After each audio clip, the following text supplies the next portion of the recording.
Hello and welcome to Renegade Squadron Gaming's 5-Minute Strategies.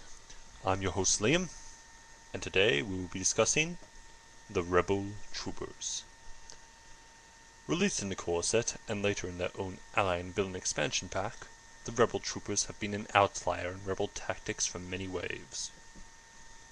Featuring both a regular and elite version, the Rebel Troopers share many similarities with Stormtroopers, with the same health, speed, point cost, and amount of figures. The question becomes, why have the Rebel Troopers fallen by the wayside compared to their Stormtrooper brethren? The answer lies in their weaker attack. Featuring a blue and yellow attack with surges for pierce and accuracy, the Rebel Trooper deals less damage on a consistent basis. All is not lost, however, for both the regular and elite versions must be played in a much more challenging way. Rewarding setting up for the next turn, Rebel Troopers have the aim ability. The elites take this one step further. Using get into position, they can get the Alpha Strike ready without any external help, while setting themselves up to fire from positions of power. The Trooper keyword gives the Rebel Troopers the power they seek.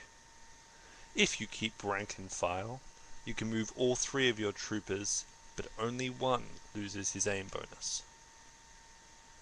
Providing covering fire for each other is a wise tactic, giving the Rebel Troopers the ability to stun, or even add extra damage onto the enemy with their surge heavy dice. Never forget the mainstays of any trooper list, however.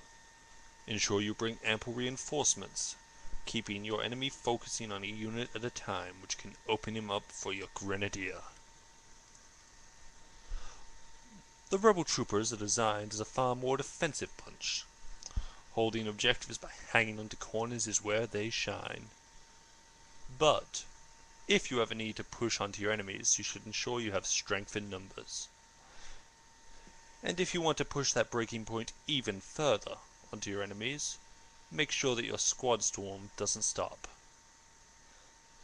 By stacking these cards one after each other, your enemy has suddenly had 3 groups of stunning, grenading, and hopefully 3 focus shots being rammed down his throat. Enough to make any defender pause and be forced to react. When your Rebel Troopers are pushed to the breaking point, it's always good to make a change of plans. The logic here remains the same as with the Stormtrooper. When one group is almost spent, trade it out for a healthy group somewhere else to get twice the activations and push your resources to be the most effective they can be. Keeping the command card train going will mean you need to stay in contact with Rebel High Command. This skirmish upgrade will increase your entire list's versatility and keep your troops moving. This has been a brief glance at the Rebel Troopers. I've been your host Liam, and thank you for listening to Renegade Squadron Gaming's 5-Minute Strategies. See you next time, where we'll be discussing the Inquisitor.